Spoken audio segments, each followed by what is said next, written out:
welcome Jack Ma. Thank you. Thank you. Thank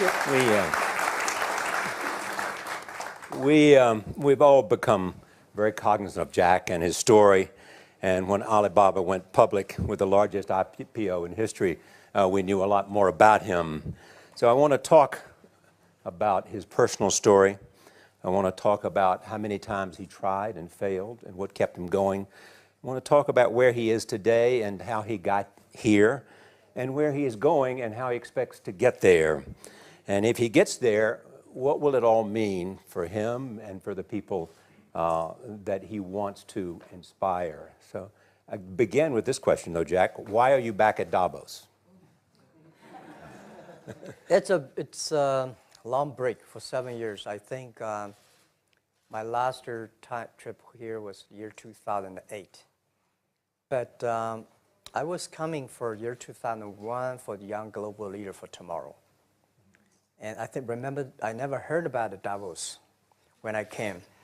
But when I came, in the Switzerland, so many young people demonstrate. It was such a horrible thing that I was, and I asked them, why did they do it? They say, anti-globalization.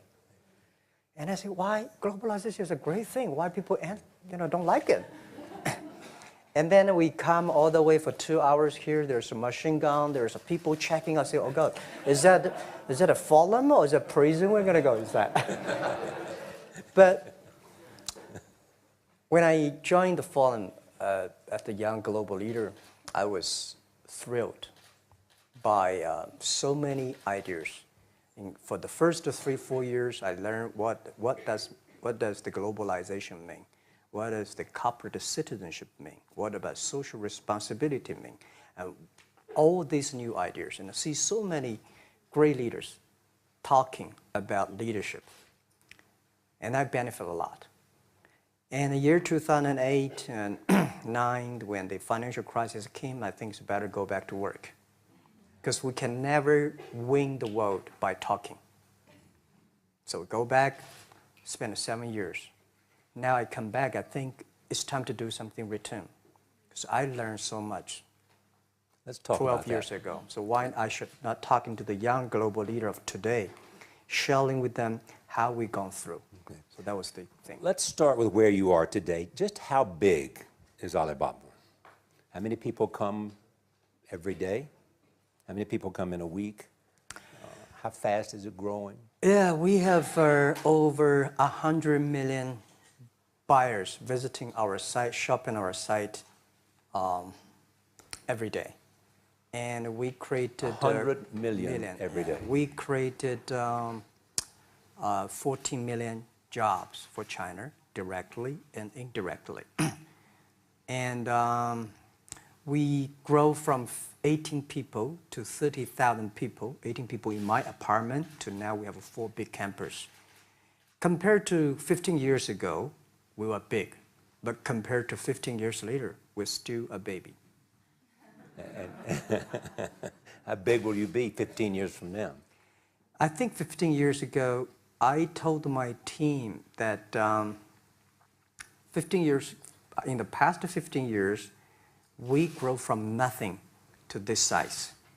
And 15 years later, I want people to know about Alibaba, know Taobao, because it's already everywhere.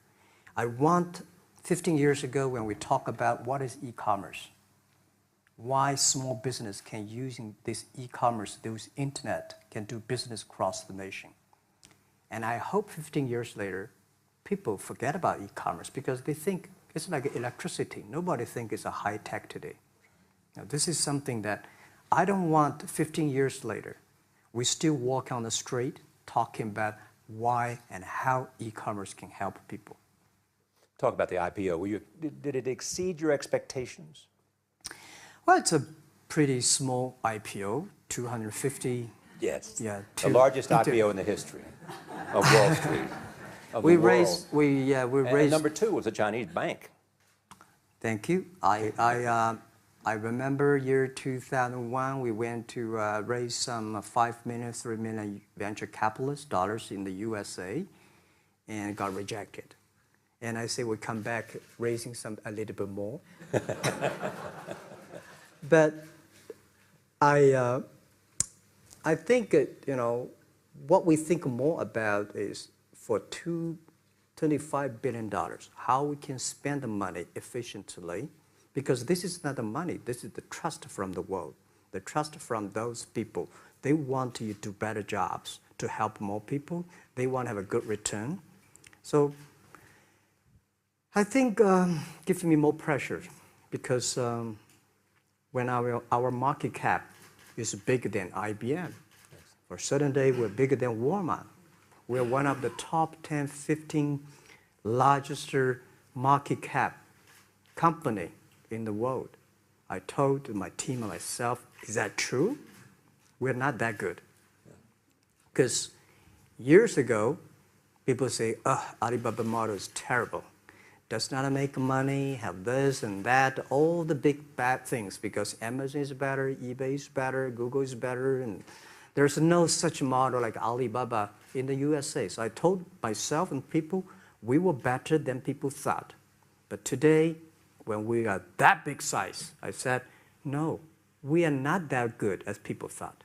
We're just a company 15 years old.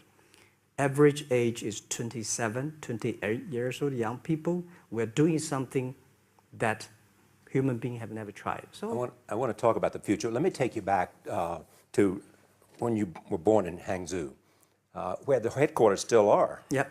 And your campus is there. You don't have a loot, don't move your loot. Your headquarters there. Yeah, you found it there, loot there. You grew up in the 60s. 64. Born in 64. That was the time of the Cultural Revolution. Yeah, it was the end of the Cultural Revolution. It was, well, my grandfather was a tiny landlord, was considered, after liberation, was considered to be a bad guy. So I was, I know how tough it was when I was a kid. You tried to get into 3 colleges. Mm-hmm. Each time they rejected you. No, I tried. There is an examination that young people, if you want to go university, you have to take the examinations. So I failed 3 times. Right. But a lot of fail. I failed for funny things that I failed a key primary school test for 2 times. And I failed 3 times for the middle schools. And you will never believe in Hangzhou, my city, there's only 1 middle school that lasts only 1 year. It was changed from primary school to middle school because our graduates of our school, no middle school accept us because we were too bad. Yeah. They would become a middle school. What effect did it have, though, being rejected? Well, I think we have to get used to it. We're not that good. Even today, we still have a lot of people reject us. I think when I graduate from universities, and before I, for 3 years, I tried to fill in the universities. So I applied jobs for 30 times, got rejected. I went for a police. They said, no, you're not good. I went to even the KFC. When KFC came to China, come to my city, 24 people went for the job. Yeah. 23 people were accepted. I was the only one guy. And we went for police. 5 people, 4 of them accepted. I was the only guy that I received it. So to me, being turned down, rejected. Oh, by the way, I told you that I applied for Harvard for 10 times, rejected. I know I'll be rejected. I just don't want to say that. Yeah, sorry now. 10 times you wrote them and said, I'd like to come to Harvard. Yeah. And then I told myself, someday I should go teach there, baby. I think that can be arranged. Richard Nixon came to Hangzhou. Yeah. And after that, tourists flooded the place. Yeah. And that's how you learned English. Yeah. I really like I don't know why, at 12, 13 years old, that time I suddenly fell in love into the language, the English. And there's no place you can learn English at that time. There's no books, English books. So I went to the Hangzhou Hotel, now called Hangzhou Shangri-La Hotel, because that was the hotel can receive the foreign visitors. So every morning for 9 years, I showed them around as a free guide, and they taught me English. And I think that changed me. Today, I'm a 100% made in China. I've never got a one-day train outside China. Yeah. And when people talk to me, say, Jack, how can you speak English like that? Why sometimes you talk like an Western guys? I think that was the 9 years. These Western tourists opened my mind because everything they told me are so different from the things I learned from the schools and from my parents. So now I have a habit. Whatever I see, whatever I read, I use my mind. Think about for 2 minutes. Is that how Ma Jun became Jack Ma? Actually, Jack, the name was given by a lady in tennis. She's a tourist. She came here and she said, came to Hangzhou. We become a pen friends. Ma Ring is so difficult to pronounce. So she said, do you have an English name? I said, don't. So can you give me an English name? She said, okay. She said, my father called it Jack. My husband called Jack. What do you think about Jack? I said, good. So I've been using that for that many years. Yeah. First visit to America, 1995? 1995, yeah. I come here for a project helping the local government to building up a highway. And you tried the internet. I tried the internet in Seattle. And in a building called the USA Bank. I don't know whether the USA Bank is still there or not, but it's a building. And my friend opened a small office, which is like only 10% bigger than this room. And there are a lot of computers in there. And he said, Jack, this is internet. I asked, what is internet? He said, search whatever you want. At that time, they used Mosaic, very slow, right? Yeah. And I said, I don't use it. I don't want to type because computer is so expensive in China. If I destroy it, yes, I cannot pay. He said, just to search it. So I searched the first word, beer. I don't know why, because it's easy to spell, baby.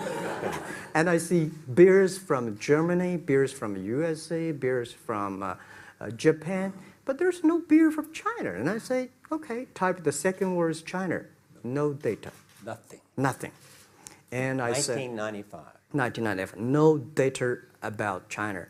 So I talked to my friend, why not make something about China? So we made a small, very ugly looking page called China. It's something like I did a translation agency, we listed on there. It was so shocking. We launched at 9:40 in the morning. 12:30, I got a phone call from my friend. He said, Jack, you got 5 emails. I said, what is email?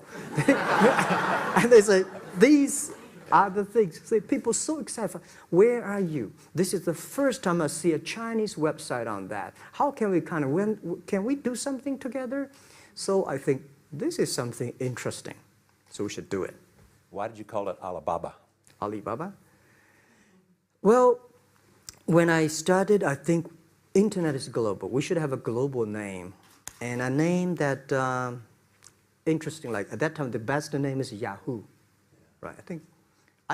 So I've been thinking for many days, suddenly thinking Alibaba is a good name. So I happened to be in San Francisco that day. And I did have a lunch, and the waitress came. I asked her, do you know about Alibaba? She said, yes. I said, what is Alibaba? She said, Open Sesame. Good. So I went on the street, asked about 10, 20 people. They all know about Alibaba, 40 Thieves, and Open Sesame. And I think this is a good name. And start with A. Whatever you talk about, Alibaba is always top. You have said before that in creating Alibaba, you had to create trust. Yep. Because people in China were used to face-to-face. Yeah. How did you create trust? I think because we started doing business on the internet. I don't know you, you don't know me. So how can you do things online unless you have trust? So for e-commerce, the most important thing was trust. I think when I first went to USA for raising money, talk to the venture capitalists, a lot of people say, oh, Jack, no. China doing business by the 关系. How can you do business on internet? And I know that without the trust system, the credit system, it's impossible to do business. So in the past 14 years, everything we do is trying to build up the trust system, the record system. Well, Charlie, you know, I'm so proud today when I talk to the young. Today in China and in the world, people don't trust each other. The government and people and media and everybody think, this guy's cheating. But because of e-commerce, we finish 60 million transactions every day. People don't know each other. I don't know you, I send products to you. You don't know me, you wire the money to me. And I don't know you, I give a person a package, I don't know him. He took something to cross the ocean, cross the river, and send. This is the trust. We have at least 60 million trust happening every day. But you created it by creating an escrow account in the beginning. Yep. You know, and so you keep the money until they got the product. Yeah. And then you release the money. That's true. I mean, the escrow service is about Alipay. When I this idea, I would love Davos, because it was a big decision. Because for first 3 years, Alibaba is just like e-marketplaces for information. What you have, what I have, we talk a lot of time, but don't do any business. Because there is no payment. I talked to the banks. No banks want to do it. Banks say, oh, no, this thing never work. So I don't know what to do. Because if I start to launch a payment system, it's against the financial legal laws. Because you have to have a license. But if I don't do it, e-commerce will go nowhere. So then I went to Davos. I listened to a leadership discussion. Leadership is about responsibility. And after I listened to that panel, I give a call to my friends, my colleagues in my apartment, say, do it now, immediately. If something wrong, the government not happy about that, if one body has to go to the prison, Jack might go to the prison. Because it is so important for China, for the world, to build up the trust system. And if you did not do it, I said, and do not do it properly, stealing money, money wash, no trust record, I send you to the prison. So that was the thing. And people don't like it. So many people I talked to at that time for Alipay, they say, this is the stupidest idea you have ever got. But I say, I don't wear the stupid clever as long as people use it. Now we have 800 million people using this Alipay. Stupid things, if you do whatever is better. Alipay is a privately held thing. It's not part of Alibaba. No, it's a private. Let me talk about money for a second. Yeah. You have never gotten money from the Chinese government? No. None. I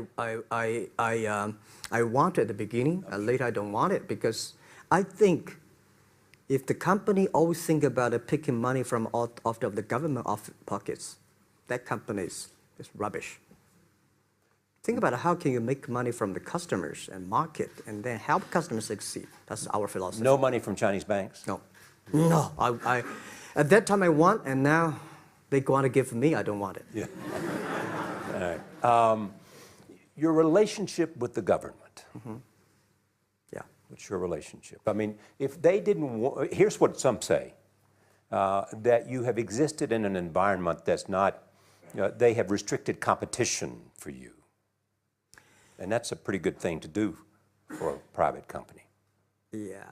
I think the relationship with the government for us is very interesting. For the first 5 years, because I've been working as a part-time jobber for a government organization called Ministry of Foreign Trade, 1997, for 14 months. And I learned that you should never rely on government organization to do e-commerce. And I started a business. I told my people and team, in love with the government, don't marry them. Yes. Respect them. And a lot of people say, well, government officers talking about internet, the censorship and this, that, and they worry about. I think it's the opportunity, it's a responsibility talking to them, tell them how internet can help. So you tell them we create jobs. Oh yeah, I think a lot of people debate and fight against them, and in the first 12 years, anybody come to my office, I sit down talking to them, how we can help economy, how we can create jobs, why China will improve by the internet. I think because internet at that time is new to any government. And if you convince somebody, and you have the chance. So today I'm very talkative. That probably, this is why I talk to so many people. So, I mean, if the government comes to you and asks you to do something for them. Mm-hmm. Normally, when government comes say, Jack, can you do this project? I say no. I say no. I can introduce some friends who are interested in doing that for you. But if they continue to want me to do it, I say, okay, I do it, but I don't charge. I hope next time don't come to me again. But recently, we help some government organizations do it. For example, every Spring Festival, the train ticket is so difficult. Hundreds and thousands of farmers work in the cities. In the Spring Festival, they go to the hometown. But when they order tickets on the other way, the whole system crashed for 5 years. So I told my young people, go support them.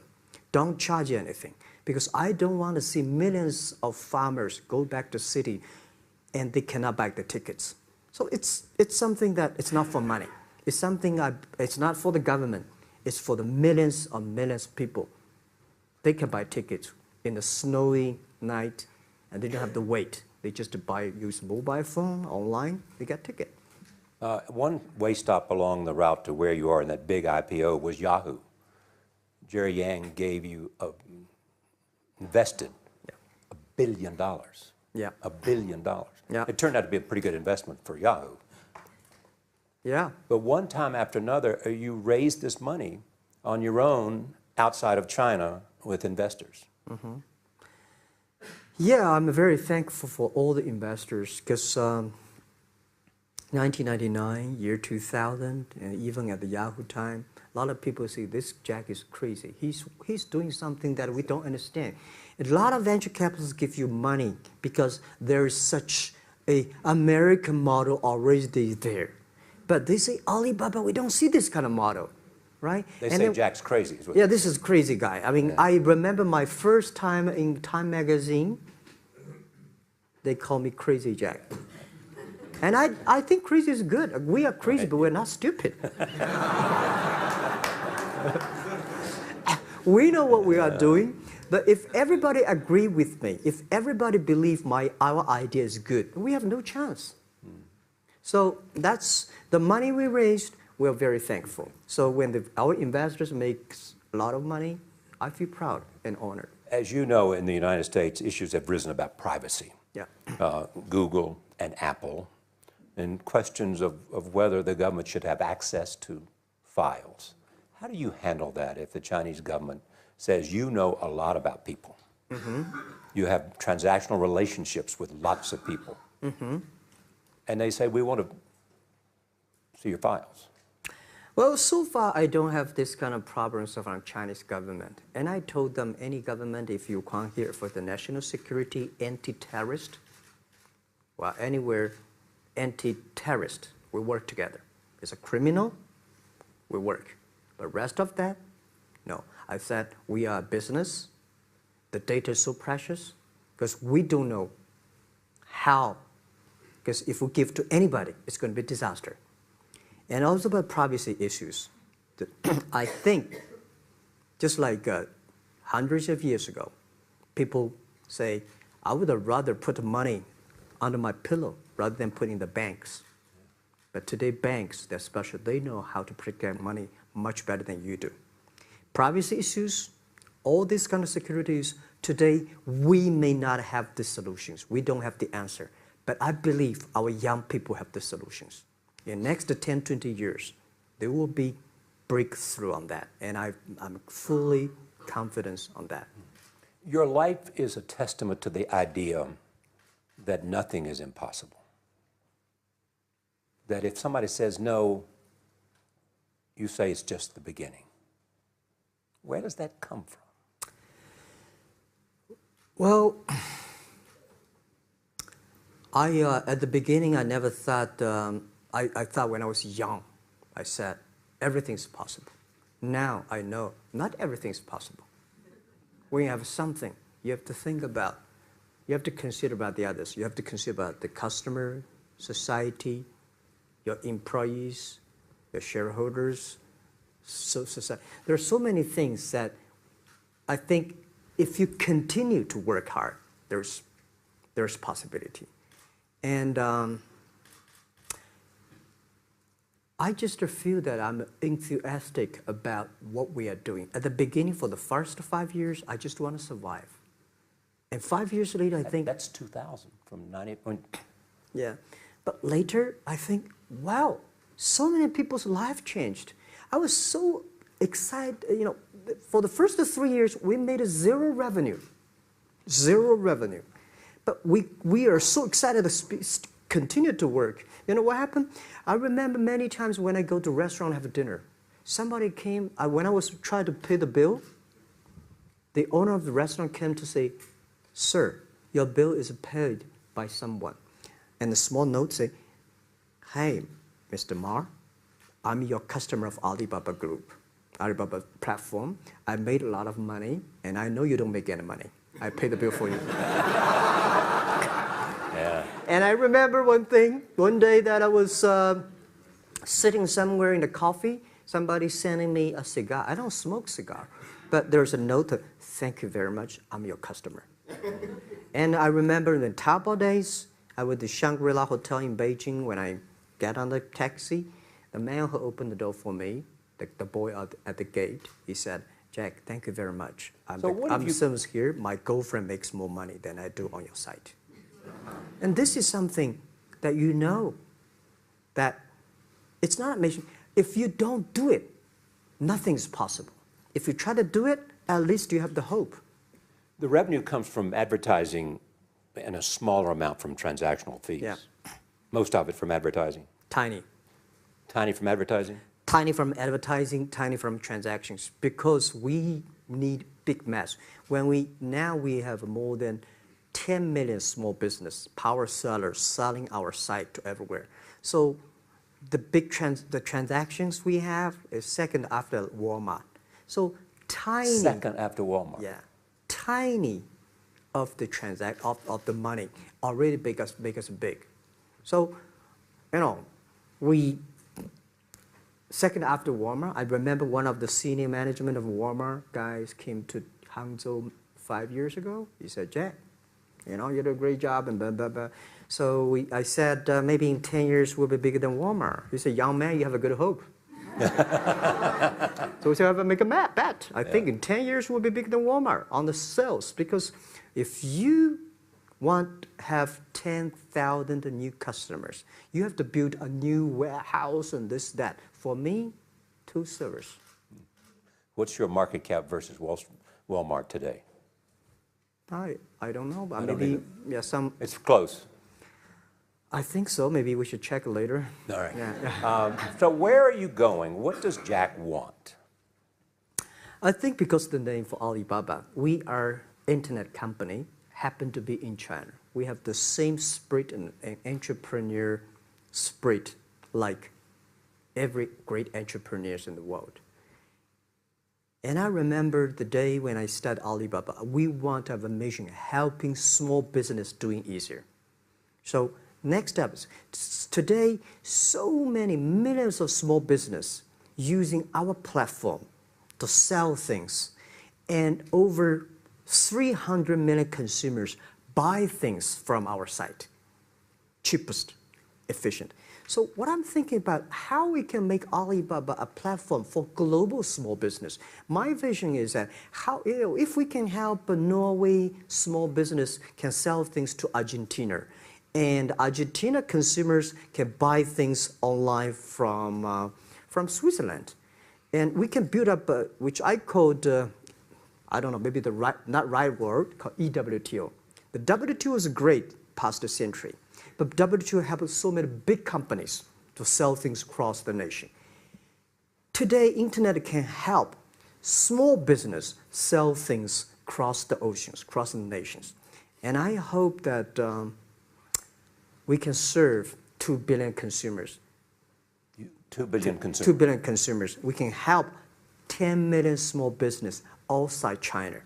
Help them. Outside China. Outside China. Because we help the American farmers in Washington State almost 300 tons of cherries to China last year. Cherries. Before we sell, the ambassador of USA came to me and said, Jack, can you help us selling cherries? In China. I said, what cherries and the fruits? He said, why not? I said, why not? Let's try. So that when we start to sell cherries, the cherries still on the trees. So we started pre-order, 80,000 families order cherries online. So we picked up the cherries and shipped into China. Within 48 hours, we sell the cherries. The consumers are so happy. But we got a lot of letters complaint after 3 days. They say, why only 100 tons? Why we should not get more? So we sell, 2 months ago, we helped the Costco. We sold 300 tons of nuts to China. So I'm thinking about if we can sell, we're also selling Alaska seafood to China. So if we can sell seafood, if we can sell the cherries, why we cannot help American and European small business selling things to China consumers? China needs that. So this is what I want to do is that 2 billion consumers, China, Asia, developing nations, how we can let them buy things globally. Alibaba rode with the millions of people that went from poverty to the middle class in China. I mean, you were right there growing as they grew and increased. When you look at the international markets, you're doing well in Russia? Yeah. How well? We do pretty good on Russia, and we do also pretty good in Brazil. In Brazil? Russia, I think now I don't know, we are if not the number 1, we're the number 2 or number 3 largest. E-commerce. E-commerce. I remember last year we had a campaign.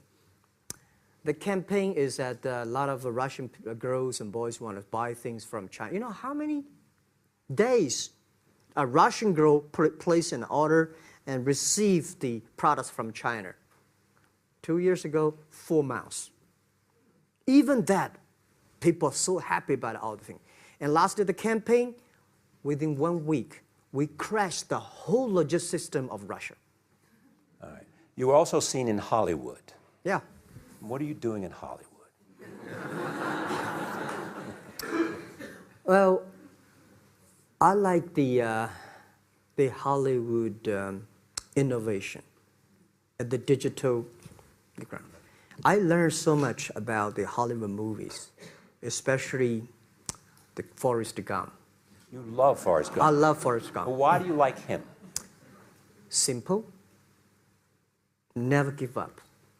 Never give up. People thinking he's dumb, but he knows what he's doing. And I was very depressed the day, year 2002 or 3 in the States, when a bit earlier than that. I was very depressed when I could not find out a way for the internet. And then I watched the movie in my friend's home, Forrest Gump. When I see him, I think, this is the guy we should learn from. Believe what you're doing, love it, whether people like it, don't like it, be simple. And like the word, life is like a box of chocolate. You never know what you can get, right? I never know I would be here talking to you and talking to Charlie Rose. I never know. But today I made it.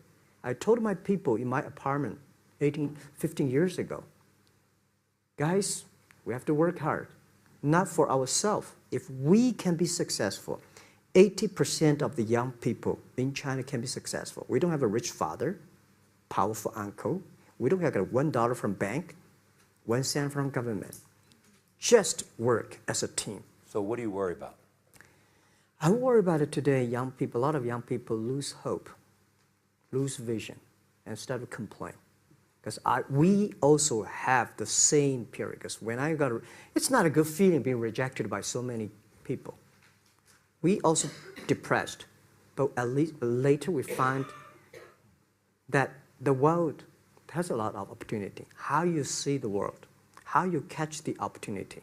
So, in the Hollywood gives me a lot of inspiration. You know? But you were out there for business. You were out there because you want to make movies and sell them. I want to make the movie for business-wise. We are e-commerce company. We have a lot of products that need logistic. But movie, TV, these are things you don't need logistic system. And movie probably is the best product that can help Chinese young people to understand. Because one thing I told the Chinese people, my friends, in American movie, all the heroes at the beginning, they look like a bad guy. Terrible things coming, they become a hero. And finally, they all survived. China, if you buy a hero, all the hero died. So, because only dead people become the hero. So nobody want to be the hero. So you want to change the Chinese definition of hero? Yeah, I want to say hero. Today we have so many heroes who live in this world. Are you still writing these kung fu novels, or are you just reading them? I read them, and I start to write something. I think it's fun. The kung fu is something you start to think about something that you cannot do. But if you have some luck, if you continue to practice, if you got a good master, if you're a good team, you get expert. So at least to make me, when I'm busy, when I'm tired or frustrated, I read kung fu books. And You also travel with a Tai Chi. Am I saying that right? A trainer. Trainer. Tai Chi? Tai Chi. Tai Chi. Tai Chi, yeah. What does that do for you, other than keep you in good health? I love Tai Chi. Tai Chi is a philosophy about yin and yang. Yeah. Tai Chi is about how you balance, how you work, like a competition. People say when I compete with eBay, say, you hate eBay. No, I don't hate eBay. It's a great company. You know, they come, I go. You know, Tai Chi is like, you fight here, I go over there. You put it on the top, I go to down, right? So it's a balance, right? You are heavy, I'm small, you know. When I'm small, I can jump. You're heavy, you cannot jump. So the Tai Chi is about a philosophy. I use in Tai Chi philosophy in the business. Calm down. There's always way out. And keep yourself balanced. And meanwhile, don't try to, because business is a competition is a fun. Business is not like a battlefield. You die or I win. Business, even if you die, I may not win. Right? So it's about fun. So Tai Chi gives me a lot of inspirations. But you want your life and you want this company, Alibaba, to change the world. And you're changing the world if, in fact, you provide a forum for buying and you enable people to earn a living. Yeah. But also, you believe that Alibaba ought to change the lives of women. So what are you doing? First, I think many years ago, I want to change the world. Now, I think if we want to change the world, we change ourselves. Change ourselves is more important and easier than change the world. And second is that I want to improve the world. Because to change the world may be Obama's job. Because my job is to making sure that my team are happy. Because my team are happy, they can make my customer happy. If my customer, they are all small business. When they're happy, we are happy.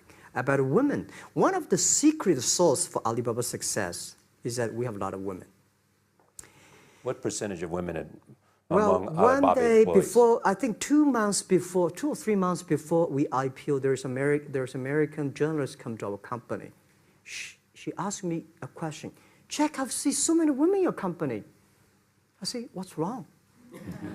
We have later we find that we have 47% of the employees of our company are women. How many? 40? 47% of our company are women.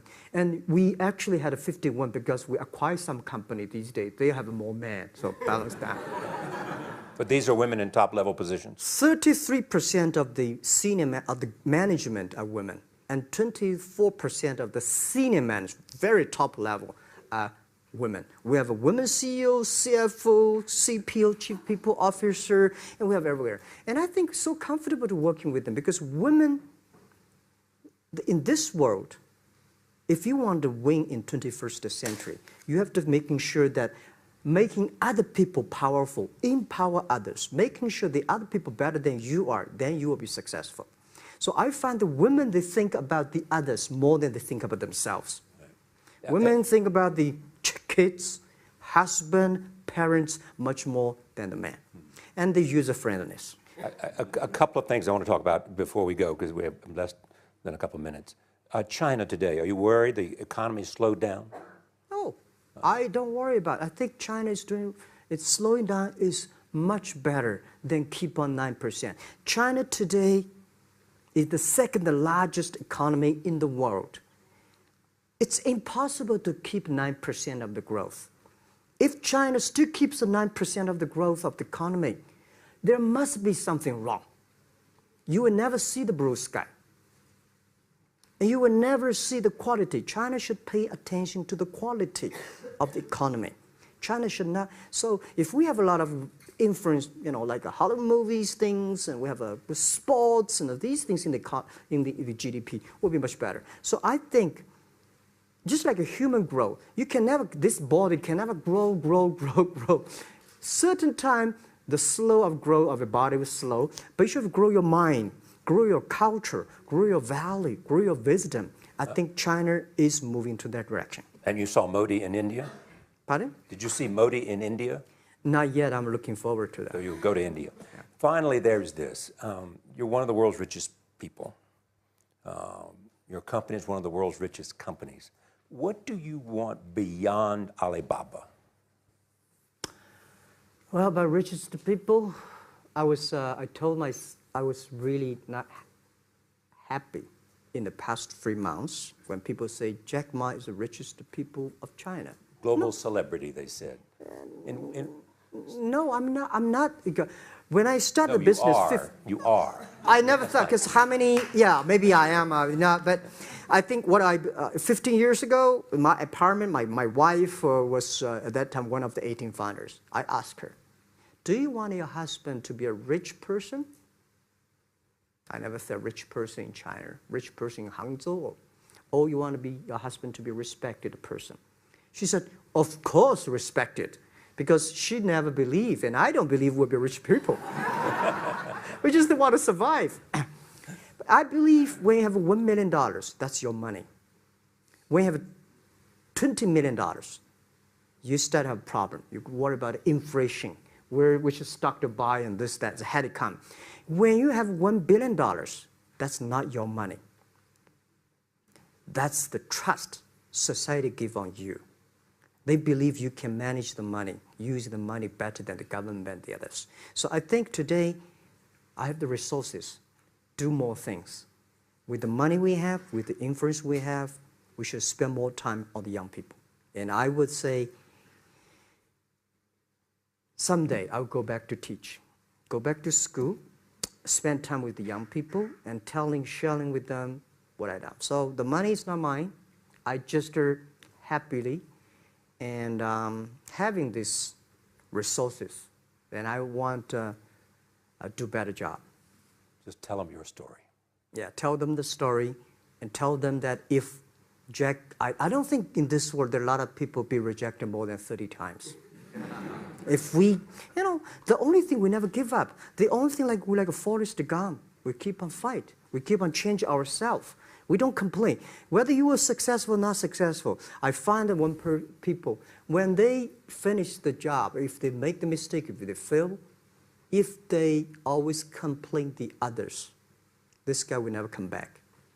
If the guy only check himself, yeah, something wrong with me here, something wrong with me there, this guy has a hope. Jack, on behalf of everybody in this audience and a television audience around the world, thank you for taking your time to be with us. Thank you.